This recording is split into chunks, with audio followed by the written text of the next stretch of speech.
For every two workers, we could cut one, and we could get it done with better. Today's guest is Dr. Dirk Mateer, who is a professor of instruction in economics at the University of Texas at Austin. Thank you so much, Dirk, for joining us today. Hey, glad to be with you, Jesse. This is going to be fun. So as someone that actually teaches at the University of Texas in Austin and someone that actually lives in the same city that Elon Musk lives in, you can't even go anywhere without hearing about Doge or the Department of Government Efficiency. I mean, what are your kind of thoughts about Doge? And then secondly, as you actually teach students that are going to be teaching economics, what do your students think about Doge? That's a great question. I think my students are fascinated by Doge just because, first off, it's a meme, right? And then secondly, it relates to Elon Musk. And when you live in Austin, you can drive by the giant Tesla battery facility. It's enormous. It's one of the biggest buildings in the country. And there are these sightings of Elon Musk at different restaurants around town. Or he's launching a rocket from South Texas. And so everywhere you turn, Elon is there.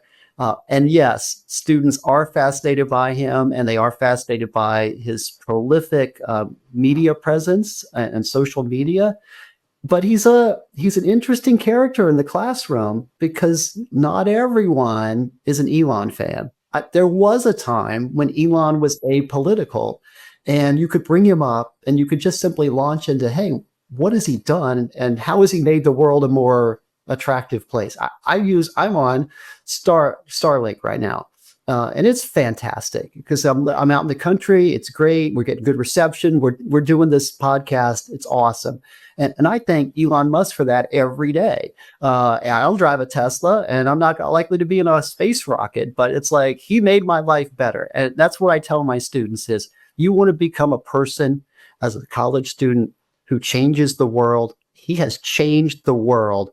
And so if I mention him, I'm mentioning him from the standpoint of efficiency and entrepreneurship and building a better supply chain and figuring out technical problems, all the skills that you need. So I'm not mentioning to get you riled up because you either, I love Elon or, no, I don't like Elon. I'm just saying we can learn a lot from him. And how do you think his job is doing so far? How is the Doge task force or whatever you want to call it? How are they performing? I mean, what, about a month in or whatever at this point? It's too early to truly evaluate Doge. They are doing a great job of what I call political theater, rolling out the various things that they are finding and saying, we save this money here, we save this money here. There's a Doge clock now on how much money they save that you can look at online. And I don't know if that's accurate or not, but it all lends to this idea that they are transforming government. And that fits the Elon Musk model because when he took over Twitter, they had a ton of employees there and he axed 75% of them. Now he's just recently figured out that he needs a few more back. But, the idea of what we call in economics, creative destruction, which is sometimes you have to tear something down to build it back better, is exactly what Doge is trying to do at the government level. I don't know what they will find.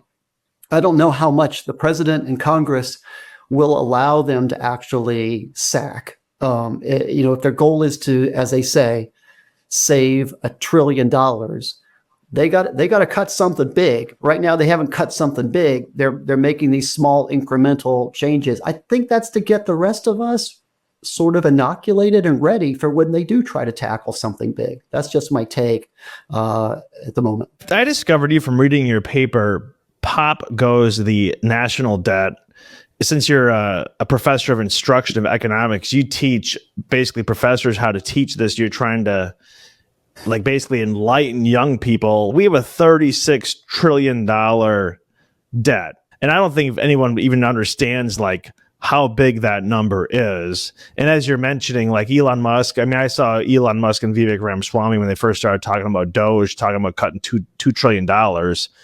And you're talking at the time something like a $6.7 trillion budget. So you're essentially talking about cutting down almost a third, not quite a third, but pretty close to it. And the bottom line is like the stuff that they're doing now, freezing USAID, talking about some of the cuts in the Department of Transit, whatever. I mean, these are, low billions, not even approaching a few hundred billion, let alone a 2 trillion. So, I mean, do your go back to your? I think it's interesting because you actually have these students, but do the students actually, are they worried about this $36 trillion debt? And then secondly, what does Elon Musk Doge have to do to actually make any sizable cuts? So when my students think about the national debt, they don't quite appreciate how big it is and why it affects them more than, let's say, someone like me. All right. So when you're 60, maybe the debt goes pop, but maybe it's after I'm gone. But when you're 18 and you have already built up as a society a massive debt, and it has to be handled and managed, and it affects our ability to actually do more stuff because you have to pay the interest on that debt. They start to realize that it's going to affect their entire life. So, but you have to tell them how it affects it. This past year, we paid $1.1 trillion in interest on the debt. That's the combined size of our military and also some of our Medicaid expenditures. So what are you going to do? What are you going to cut? The average politician says that you can't touch certain things. You can't touch Social Security. You can't cut Medicare and Medicaid. You can't cut defense. Once you're done talking about all the things you can't cut, there's not much left over. That's why Elon Musk said, it might be possible for us to get 2 trillion, but more realistically, we get 1 trillion off of there. And that's if they cut a whole bunch of other services that people are really going to start griping about. What they've done so far is just, like you said, they just scratched the surface of this. So that's where my students get to after we've had a conversation. And the paper you alluded to, Pop Goes to National Debt, is actually, I give them all a balloon in class, and we start blowing up balloons. And then there's a timeline on the screen that says the year is 2026, 2027, 2028. And just keep blowing them up, friends. And then eventually, at some point, they all start to pop. And I said, well, some of these started to pop right away because you blew really fast. And the national debt popped in 2032. Some of them take till 2052. And I say, stop. We've proved the point that it can pop at some point. And then we say, well, what can we do to remedy this? And that's the fun part of the conversation, because then they start saying, well, we could just tie off the balloons, or we could let the air out. And I said, well, how fast would you let the air out? And then somebody says, show me. And then they said, well, I'll just release the balloon. And it goes all across the classroom. I said, do you want that? Do you want that to be our outcome, where we spiral out of control? And I said, we don't want that any more than we want the debt to go pop, right? So we are in the process. We're in a narrow lane, Jesse. We got to go down this narrow lane to prevent the pop or the spiraling out of control. And once they understand that and they realize it's going to affect their entire life, they're invested in that conversation. I've read reports that basically talking about like waste, fraud, and abuse, which is what kind of at this point Doge is trying to root out. But I've seen reports where they estimate waste, fraud, and abuse as low as about 250 billion a year to upwards of right around $1 trillion. If you were to take, say, half, maybe the midpoint, maybe that's more realistic. So you're talking half a trillion dollars. But I mean, what do you think is an actual realistic number? How much waste, fraud, and abuse is that? I mean, everyone wants to talk about bureaucracy, and we all know bureaucracy is inefficient, but is it just flat out? I mean, I guess everything's kind of like a spectrum. On a scale of 0 to 100, how inefficient is it? 0 would be 100% corruption, right? I mean, 100 would be like a startup where you got 4 people working 20-hour days, right? I mean, it's certainly not the startup. I certainly think in the United States, we're not at a 0. But, on this scale, where are we at? I think that given our political inclinations and the length of time the bureaucracy has been in place, we are probably somewhere in the 40 to 50% efficient. That we could cut literally one work for every 2 workers. We could cut 1, and we could get it done with better AI assistance. We could get it done with better back end computing facilities. We could just get things done in a more modern and efficient way. And I think that Doge knows that, understands that. And the question is, politically, can you actually implement that sort of radical transformation of government where we cut the force of government in half? That's the only way that's going to happen. So with that being said, in some of your articles, you talk about discretionary spending versus non-discretionary spending. And basically something like around 70 cents on the dollar would be Medicaid, Medicare, Social Security, interest on the debt, and defense. And I know that defense is not mandatory, it's discretionary, but I'm just getting at that this is like somewhere around 70 cents on the dollar. And I think especially with all with what's going on with Russia, Taiwan, etc., you certainly want to have the defense, right? So that's somewhere around 70 cents on the dollar. Even if you got rid of the entire Social Security Administration, I think that would only cut the Social Security budget by like 1%, because most of the money that the Social Security is spending is actually in payments. And I think Social Security is around 25% of the budget just in itself, right? So if you cut the whole Social Security Administration, you'd be down to 24%, and then interest on the debt, you'd be back up to like 35%. So if you actually did root out the efficiency with all the actual mandatory spending we have, how much would that actually, like I said, if we got rid of 50% of the workforce, if you take out the postal service, it's like 2.3 million workers. How much would we actually save? To me, it seems like if we don't do anything about Social Security, Medicaid, Medicare, you really can't get much savings anyways. Your basic point is correct. I would argue that there are actually some entities that we don't need anymore. So just to push back a little bit, why do we need a postal service when we have other private carriers that can move packages to people? Do we still need to deliver first-class mail to every household when we have email? I mean, that just seems like that's an organization that's had its day, and we could slowly unwind it. But I'm sure there's a whole lot of postal workers that don't want that to happen. And I'm actually sure that there's a lot of people who are older and are used to getting their mail that politically don't want to see that happen. And so President Trump is a populist, and he'd have to think hard about whether he would actually take the axe to the post office just because of the mini firestorm that would create. And that's his other problem, right? And it's Doge's problem. You may identify an area that's inefficient, but can you actually operationally pull this off both economically and politically? Look, take the Defense Department. I'm not a defense expert. I don't want to tell them what to do. But what I see is that we have a lot of money invested in old defense techniques that we probably should be thinking a lot more about 21st century fighting, which means having an army of drones rather than putting people into the battlefield. And what about these ships that are going around that are highly susceptible to attack?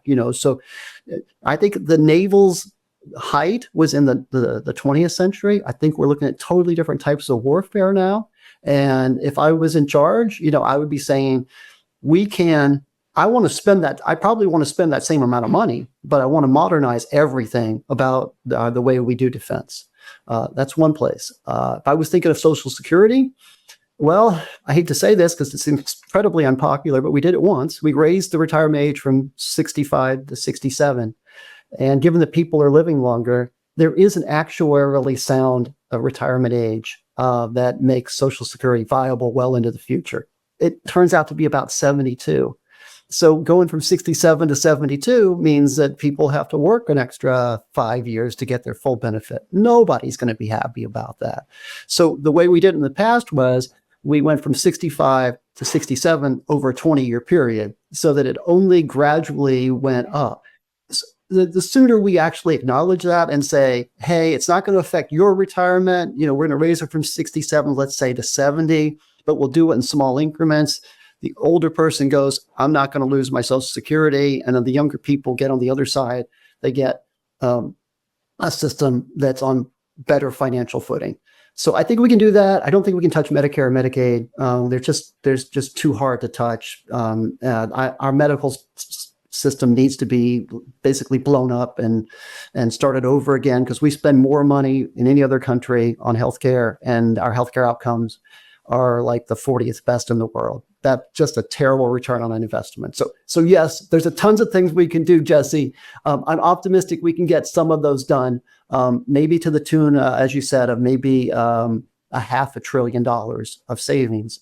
That's not immaterial. I mean, over 10 years, that's $5 trillion that we would not add to our national debt. But it's not the game changer that everybody talks about. Well, the real issue with that is, let's say we're talking $500 billion or even $1 trillion, then we're still running $1 trillion deficit a year, which means we're still adding to the debt. I mean, when does that bill come due then? Well, it's already coming due because we're paying 1.1 trillion in interest. And when the total side of our expenditures is 6.7, that's a 1/6 of our expenditures are right there on the interest payment. Now, can a household afford a house with a mortgage where they pay 1/6 of their salary? Yes, they can.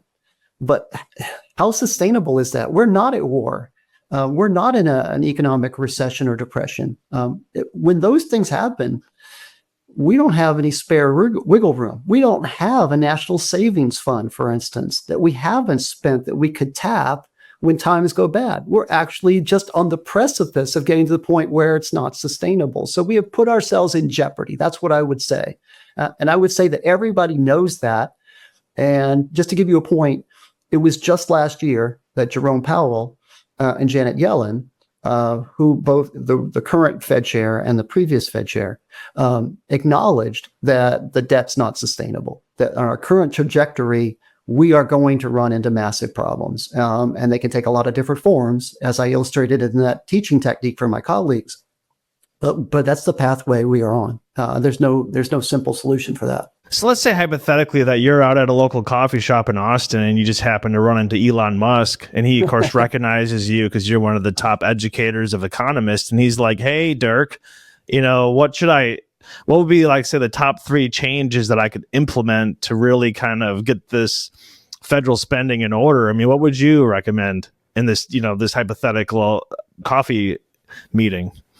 Well, that would be pretty cool. I'd like that to happen, especially the part where he recognizes me, because I'm going to recognize him. Right. So maybe he came across my Pop Goes the Economy paper just like you did. So absolutely. Yeah, that would be great. Aside from that sort of fandom, getting back to your question, I think I would say, look, if you said, Dirk, what can we do? I'd say, you took over Twitter. You did exactly the right thing.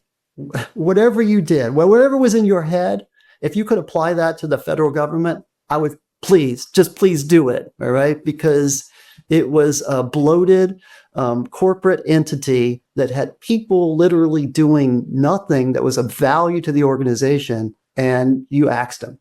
I don't want people to lose their jobs, but as a good economist, I want people to do jobs that make all the rest of us more productive or make our lives better, not just redundant jobs. We don't need redundant jobs. We need people actively engaging in human flourishing, which means what you're doing adds value to society. So I don't view that as a loss, because when those people don't have those jobs, they go out and figure out what their next best alternative is. And that next best alternative is, it may not be the job they wanted, but it'll be actually creating some service for society. So that's the first thing I would say is, please do that. And then the second thing I would say is, man, you are so good at inventing things and creating things. Can I honestly ask you, why are you invested in Doge?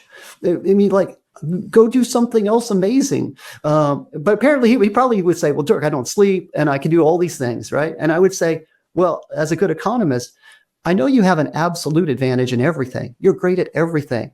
But doing everything means that you can't do the other things that have the greatest benefit to society. Now, he might say, but Doge is the greatest benefit to society. That's why I'm here right now, focusing on Doge. And as soon as I can't help anymore, I'll go do something else. And I would be like, maximum respect to that. I mean, like, if he told me that, I'd be like, and I would bow down before you and say, your IQ must be exactly what people say, because you just articulated the exact thing that I want my students to learn in class. And then I would just probably say, well, tell me just one random fact about you that nobody knows. And I would just, so I can, say, hey, I had this special meeting with Elon and he told me this, this is the only thing that I can tell you that, is no one else knows. Those are my three things. I find it interesting because you're basically a professor that teaches economists how to become teachers and then teach economics. And, there's kind of like, I think maybe MMT or modern monetary theory kind of came into vogue maybe maybe 08, 09 or whatever, kind of around yeah. Great, right? Is that right? Yeah. That's and perfect. and I don't know if you've ever read The Power of Money by Paul Sheard, who's a senior fellow at Harvard Kennedy School.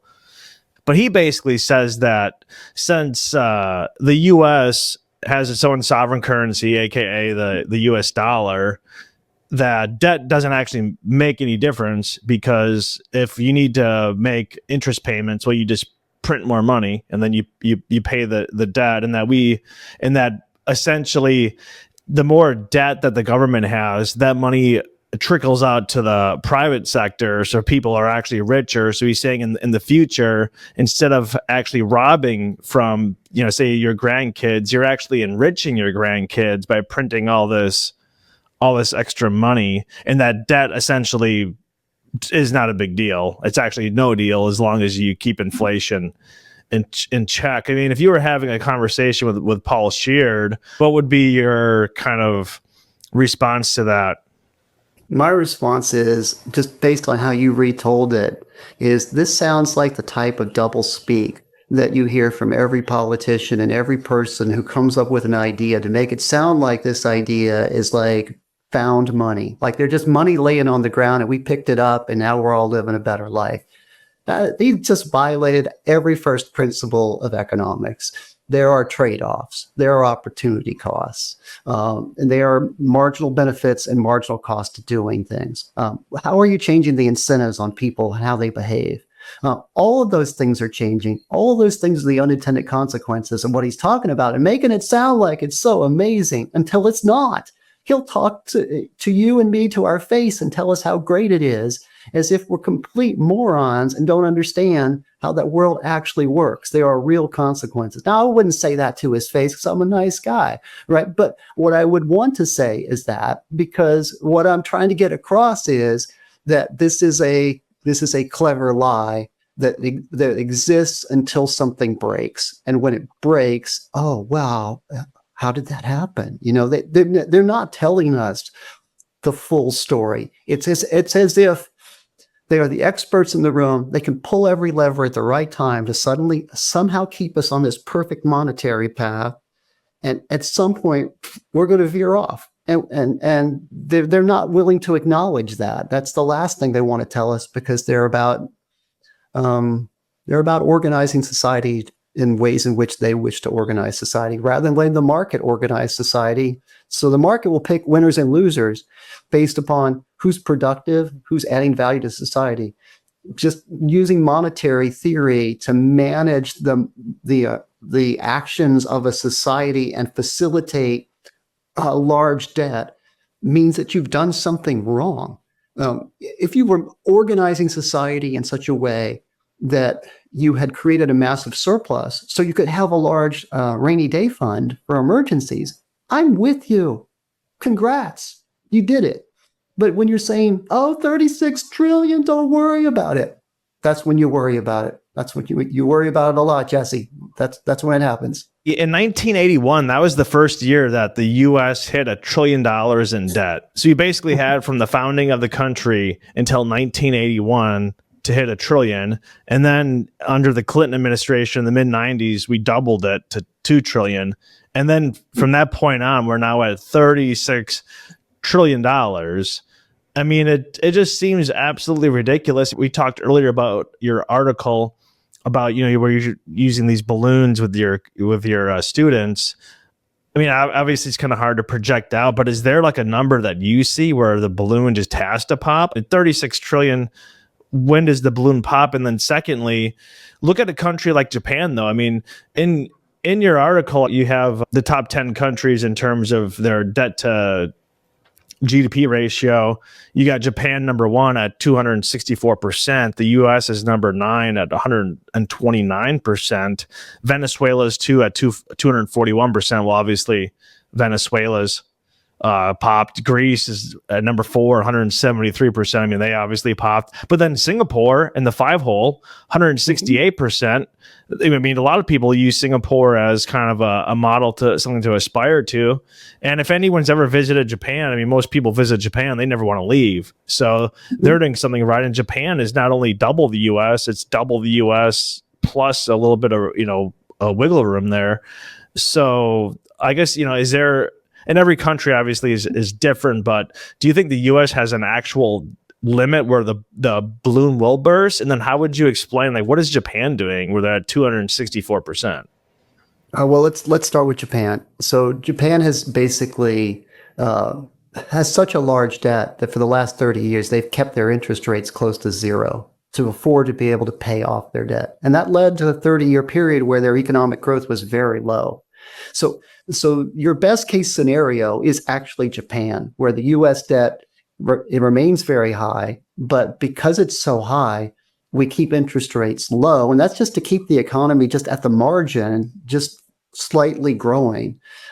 We have some advantages Japan does not have. The U.S. dollar is the global currency.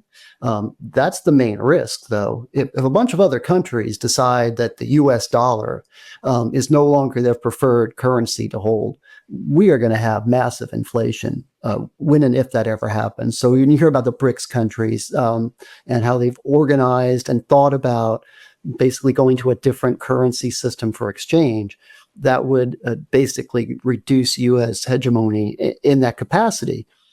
So that's one risk. I'm not going to take issue with Singapore. Singapore is an incredibly efficiently run country. That's an amazing place to go to. I've been there. I've been to Tokyo.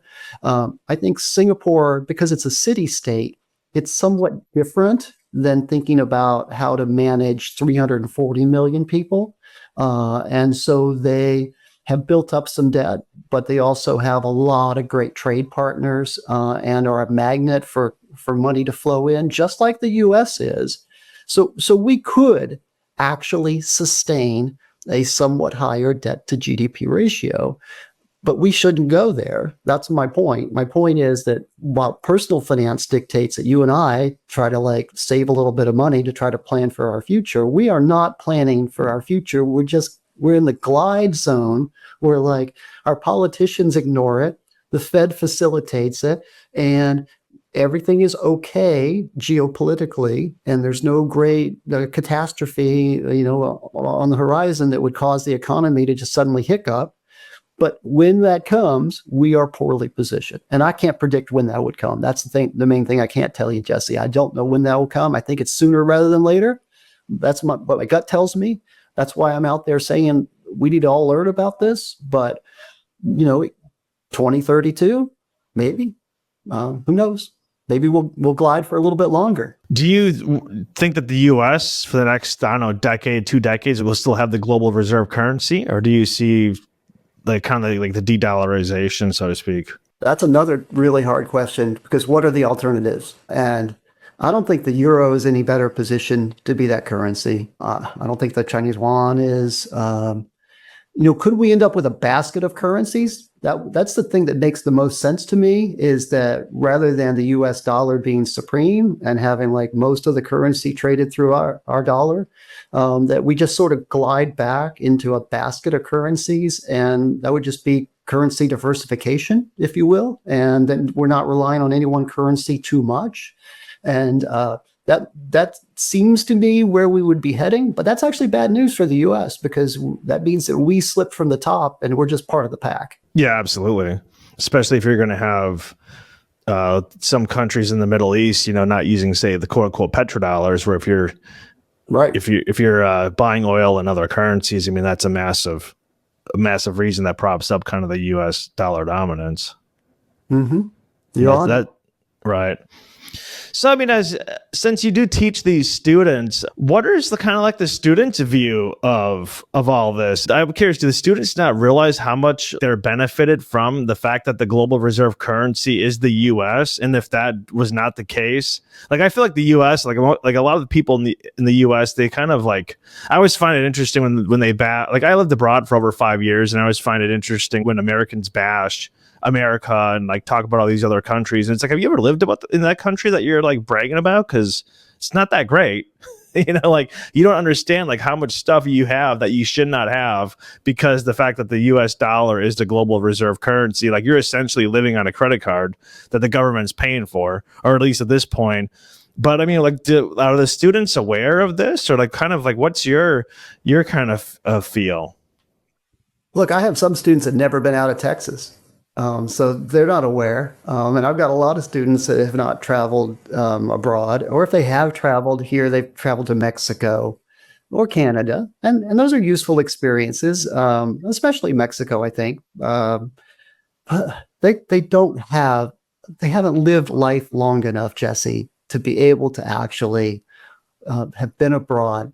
They aspire to do a study abroad for one a semester. I'm catching them in their first year, and their study abroad programs are in their third year. So it's hard to communicate these ideas, these big picture ideas. We have very bright students at the University of Texas, and we get students from the top 6% of their high school classes, plus we get a cohort from around the United States and also abroad. So they're motivated, they're challenged, they've read, they digest news well. But this type of longitudinal issue over time just escapes them. And I wish that they could come back when they were 22 and start college after spending 4 years abroad. And the amount they would take away from a basic economics class would be triple what they take away right now. I listened to the All In podcast, and on there, David Friedberg basically says like the national debt is like maybe the most pressing issue that we have right now as a country.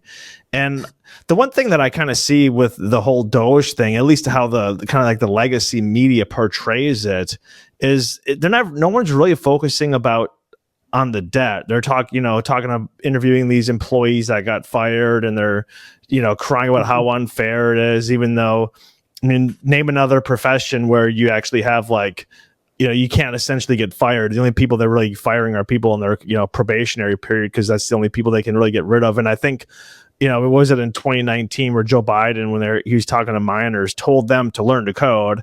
And then in the last 18 months, like 200,000 tech workers have been let go. What you never heard this outpour. And of those 200,000 tech workers, that's a much smaller sector. I mean, the biggest employer in the U.S. is actually the federal government. Telling people to learn to code, bad advice. But the fact is, like, a lot of people lose their jobs. But I feel like we're kind of missing the sight, like, because people are kind of getting caught up in the political theater and the histrionics of this whole thing. No one's I haven't heard anyone talk about how we still have a $36 trillion debt, which is the whole point that they're trying to combat. That is correct. I love the way you put that. The legacy media certainly focuses on the story behind the people, and communicating with passion that these people have somehow been unjustly harmed. On the Doge side, they're doing the same thing. They're just pointing out the small victories. They're not saving the trillions of dollars that we need to have saved. So what we have is this disconnected conversation that doesn't go back to the root cause, which is, if we kept our eyes focused on the $36 trillion debt, we'd be like, of course, we need to do something. And it has to be real and it has to be impactful. And both sides of the aisle would line up behind that and say, we're going to do the right thing by this country. But both sides are playing different political games. So right now, the Dems are on the out, and their job is to dispute every single action that takes place. At the same time, the Republicans, especially President Trump, are going to highlight what they're doing. And because he's a populist, he's picking various executive orders that he knows are popular, that it will appeal to a large swath of society, that'll build up his political capital, which might allow him to do some of the things he really wants to do if he can get the Senate and the House to pass some of his big pieces of legislation. Now, those are probably where the end game is in terms of the short run, because if the House and the Senate pass a meaningful bill that's not just a budget reconciliation, but actually like trims government, then you have a substantial reduction in the expenditures for society. And those expenditures, if they come down enough, we can begin to really tackle the national debt issue. And what's the end game then?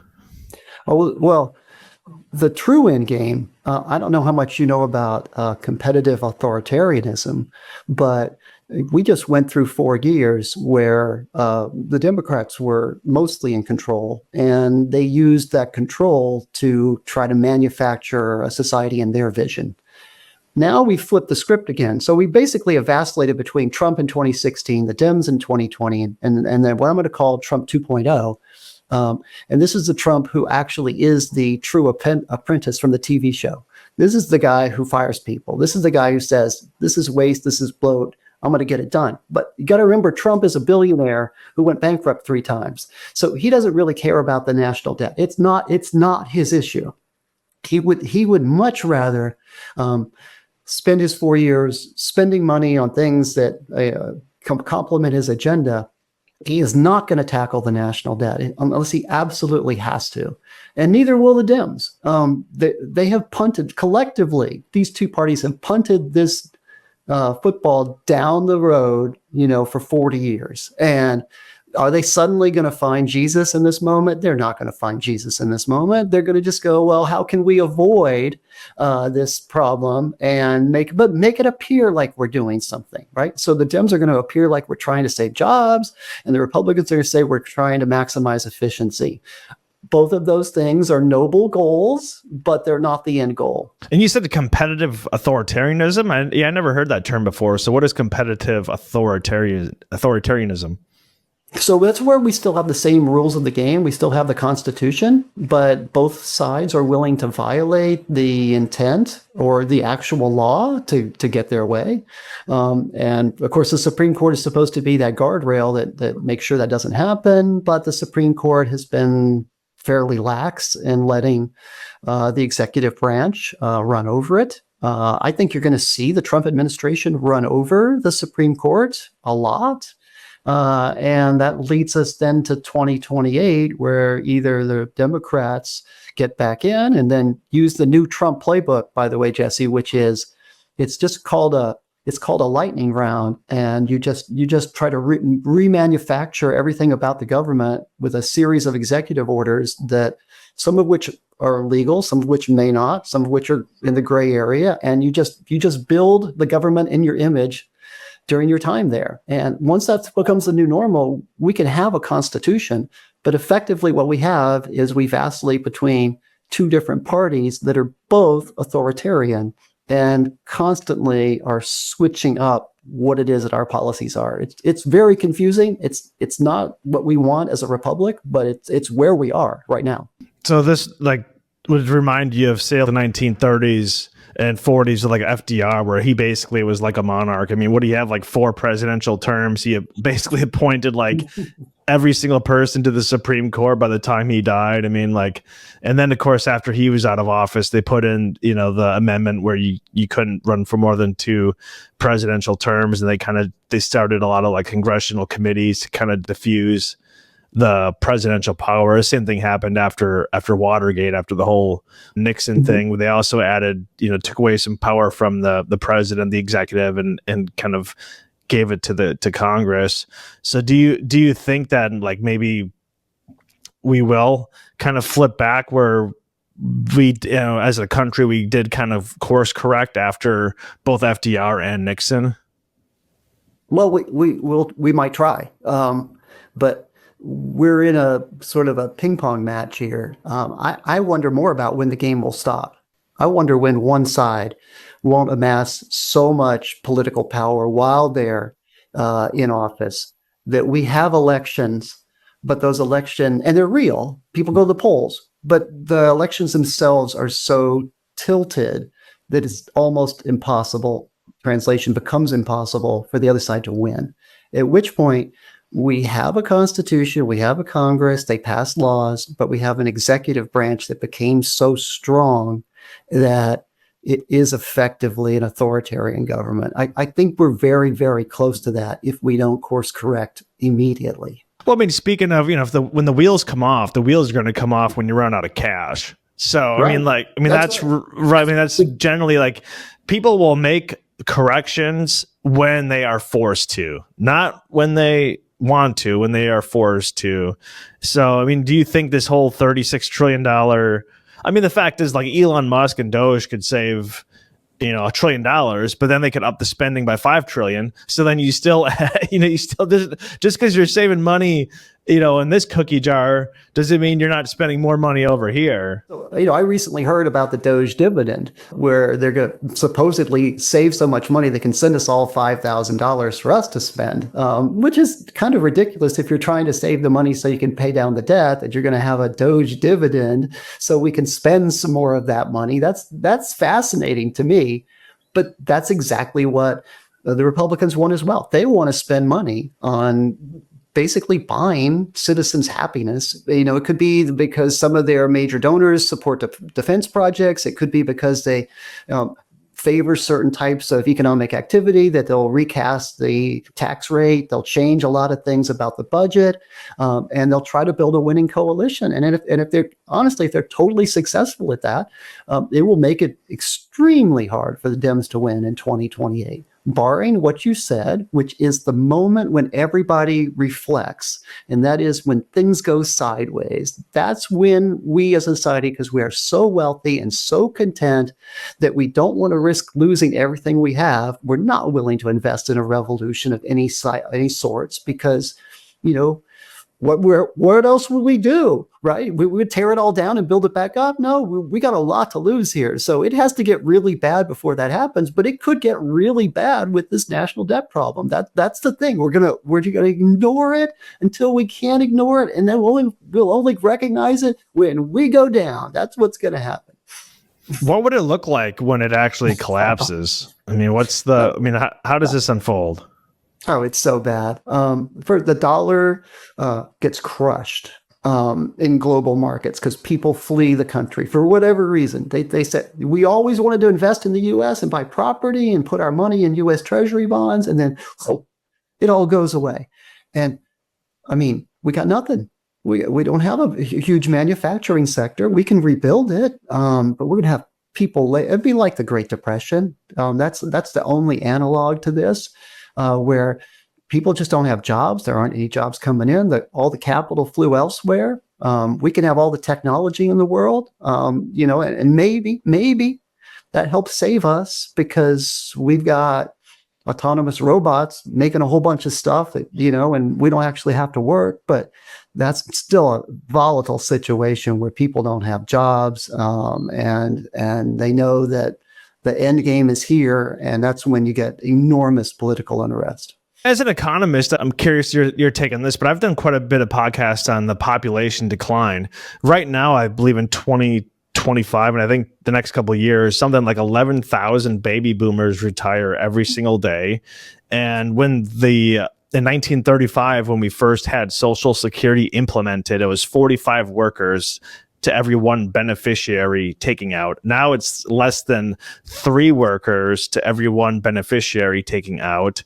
And so just the demographics have changed so much. Social Security wouldn't be that big of a deal if we had, like in 1935, 45 people for everyone. And then, of course, that never even gets to the fact that in 1935, it was mostly men that were working. And in 1935, the average life expectancy for a man wasn't even 60 years old, which meant, right. And even for women at the time, women, I think, were like 62, 63. They were still under 65. So how many people were actually collecting Social Security anyway? Very few, because most of them weren't alive. If we were to just if that would have just pegged, life expectancy to what it is now to when you can pull out, it'd be, I don't know what, 70, late 70s for a guy and maybe early 80s or whatever, similar for women.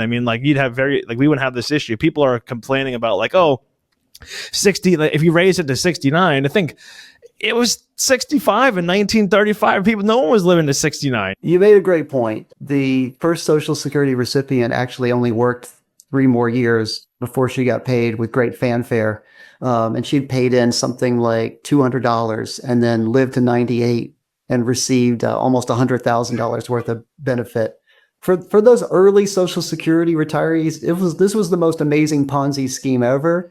But now you mentioned that there's 3 workers for every one Social Security recipient. It's slated to go down to close to 2. I mean, so we have a ticking time bomb there.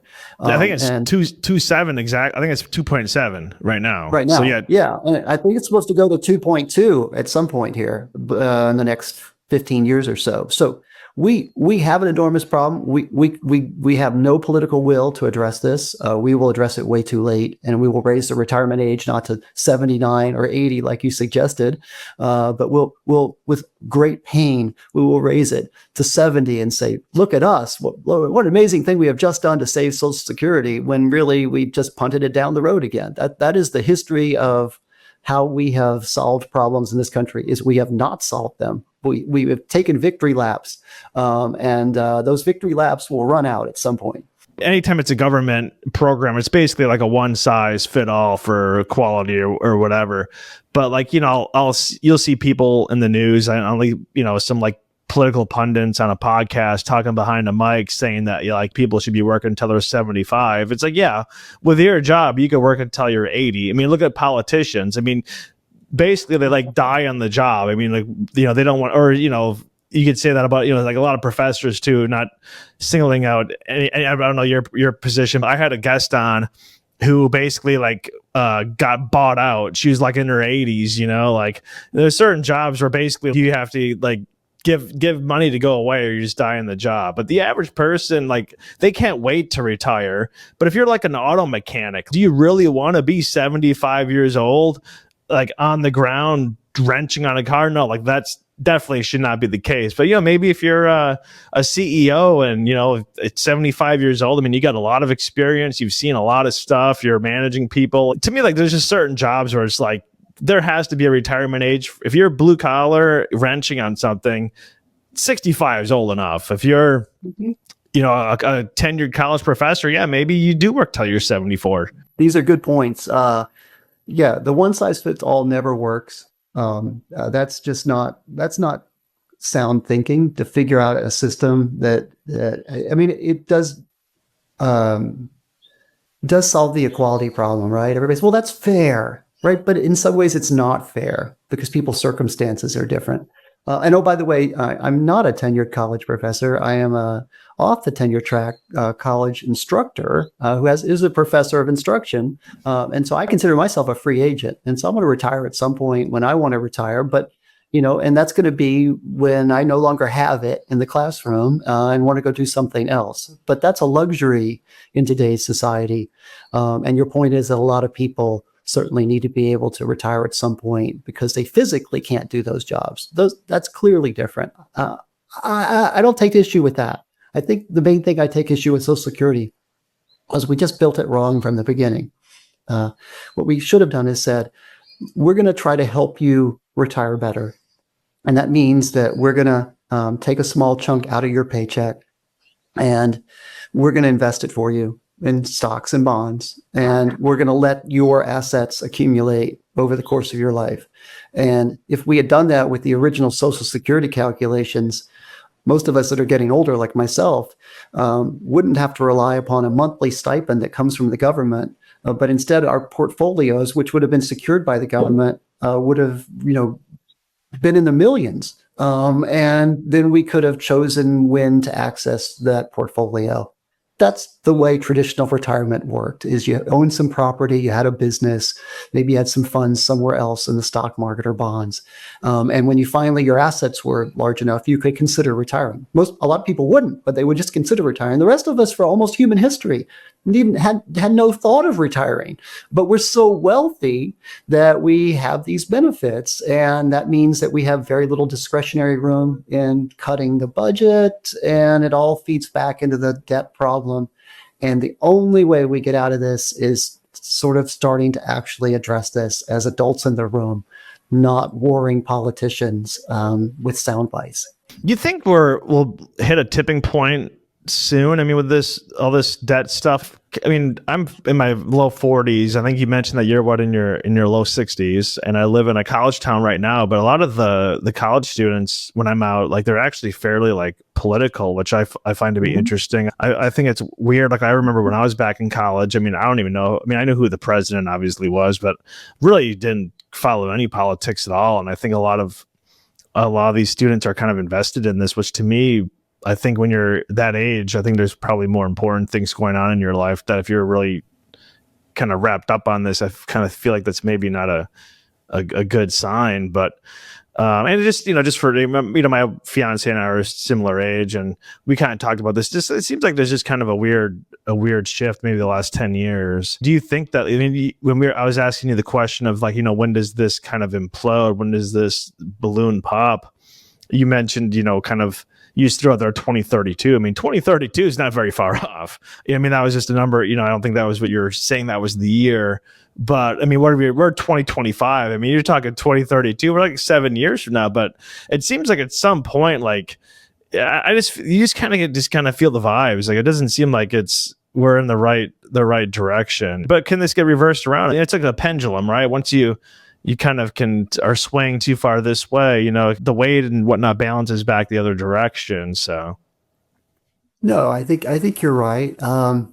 It's not possible for anyone to know the exact unfolding of the events in the future, but we are closer to this endpoint than we are further away. And I have a lot of people I respect have said 2030 is more like it. I know a lot of people who think that it might be in the next 18 months that the confluence of events could happen really fast. And so I'm not making a prediction because I'm not in a position to know all that, how that's going to go down.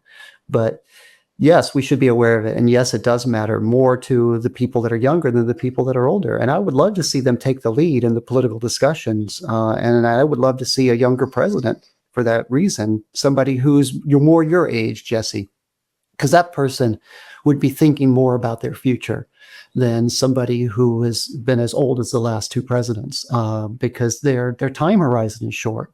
And when your time horizon is short, you're just going to do political actions that benefit you and your party in the immediate run, rather than taking the noble side of this, which actually leads to some of the great leaders of history who say, no, it's not. It's going to be hard. It's going to be painful. I don't hear anybody saying it's going to be hard. It's going to be painful. And when they're not saying that, it's not going to happen. So we have to get to that. We have to get that node in this discussion, or we're just going to keep on the same track. You're around these college students. I mean, do they give you hope for the future? I mean, it's interesting. I mean, you've been teaching for years. Have you seen have the students changed at all? And I mean, do you have pretty good hope when you're around these 18, 19, 20, 21-year-olds every day? I do. I teach a combination of very large classes and also some small classes in the philosophy, politics, and economics program. It's really those small classes where you get to know the students that you realize that they're actually pretty invested in what's happening.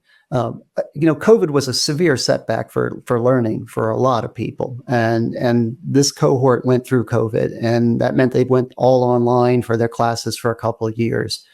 So our students are not as prepared as they were perhaps 4 years ago, but they are more invested and they are more tech savvy, and they are attuned to the fact that change is occurring very, very fast. And one of the things I try to impart to them is you're not going to have the same job at the same company for the 50 years that you're out there working. You're going to change multiple employers, and you're going to have to learn new skill sets. And so they understand that. That's great. I love that they understand that. But they're just not, because they're young, they're not in a position to change the world around them.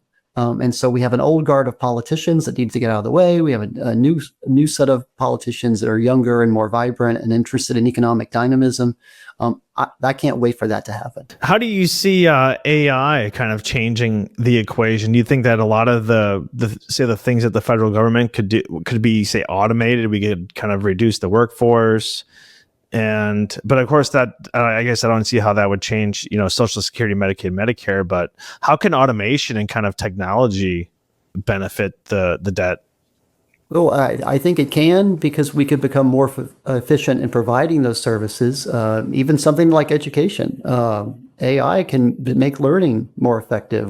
Why do we have to spend 12 years in K through 12 learning things if you can go take a lot of these instruction through AI programs that are tailored towards each individual student? You were talking about the one size fits all box. I don't believe that's best for kids. I believe that if we could tailor it for kids so that they could all learn at the right rate and they could interact with kids who are older and younger, that's fantastic. That's a skill set that does not exist in our current system, where everybody is categorized into a grade and we learn at the average rate of the average student. That's a horrible, horrible way to spend the formative years of your life. So yes, AI can transform society, and AI can also, it's scary, be our giant AI overload. So that's the thing that we need to be conscious of, and I don't hear that debate happening either. So you're going down a path here that's making me sound like a fairly dark person who has little hope for the future. I have a lot of hope for the future, but it's not in AI, and it's not necessarily in our leaders. I just think that people will eventually overcome despite the circumstances that confront them. Talking about like the school system, I'm with you. I totally agree that there should be, kind of more avenues. But the fact is, like, the school system, the education system was really designed more for, like, say, a factory or a manufacturing economy. Now we're a service or quote unquote knowledge economy, and we really haven't changed. But yeah, like having these kids sit behind a desk for K through 12 and then university, like we could definitely change that. Get these kids out into the workforce earlier. Maybe you don't actually have to work later. You just enter the workforce earlier, so then you're already paying in. You have more workers paying into Social Security, things like that, right? I mean, there are certain solutions that aren't really going to make things worse. They'll actually make things better while still actually providing that economic balance that we need. Yeah, you're right. This has been a fun conversation, Jesse, because we've gone in places that I didn't expect us to go, but they all are kind of somehow related to each other, which is always nice. And these are the types of conversations that college age students need to have. It's not it's not that they need to sit in a classroom and learn facts from a professor. They need to pick up all of this information and how it's all interconnected and realize it's in their best interest to be the person who has a lot of civic knowledge and wants to try to make the country better and acts upon that. So that's kind of my hope for the future, is that we get to a point where rather than pursuing a narrowly defined career that's going to benefit you yourself financially, people think, what can I do that's best for me and for the people around us? And I'm just one of the people there that hopefully is guiding them kind of in the right direction. It's kind of speaking of teaching. I've read some of your various articles. You seems like you use a lot of TV shows, a lot of media. I think you had like an article, the top 10 best movies, that kind of teach economics. You talk about the Big Bang Theory. You talk about Taylor Swift. For people that do actually want to learn about economics in kind of a fun way, I mean, first off, what is the best movie? I mean, I saw that you had the Wolves of Wall Street on there. You had I forget some of them, but some of them I was actually kind of surprised with. But like, what is like just the best movie to learn about economics? Well, that was a survey of economic educators, and what they thought was the most movie that was going to be the most transformative in terms of how people learn. And Moneyball at the time was like right at the top, and because it was basically how you apply economic principles to transform a way of actually managing your players that was antiquated, and using advanced statistics realized that you could put people in different situations, and you didn't need to have a star player even on the Oakland Athletics for them to be the best team in baseball in one particular year.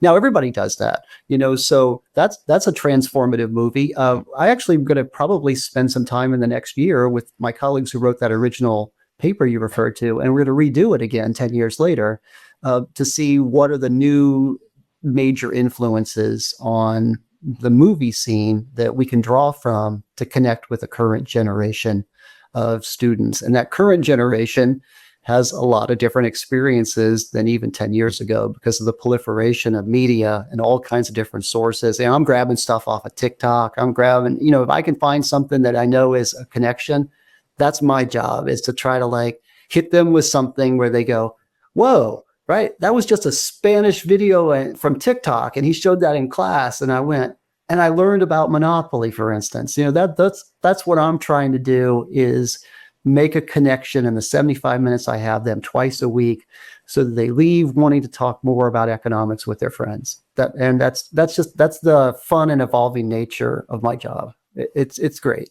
Moneyball was great with Brad Pitt. Super interesting. Today's guest has been Dr. Dirk Mateer, who is a professor of instruction in economics at the University of Texas at Austin, an award-winning educator and author of numerous books, including The Principles of Economics.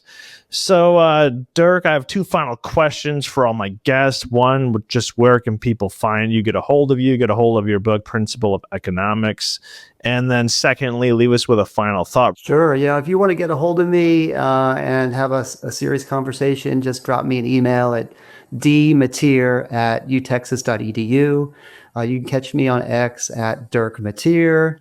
And then if you're interested in my textbook, it's Norton Publishers. It's Principles of Economics. And just look that up online. Request an exam copy. Check it out. See if it's right for you. And let me know. I'm always happy to help fellow instructors and just people who are learning about economics in general.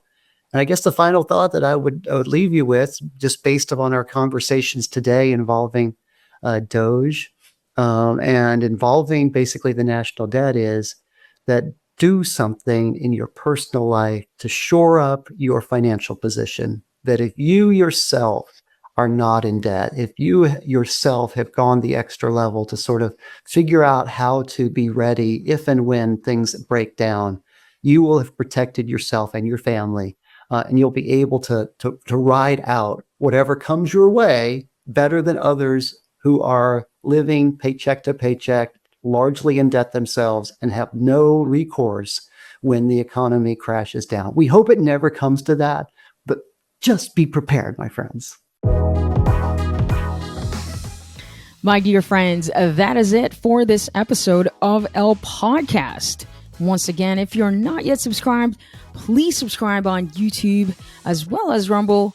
You can also find us on Spotify and Apple Podcasts, or wherever you get your podcasts from. We thank you all from the bottom of our hearts for watching and listening, and we will see you on the next episode.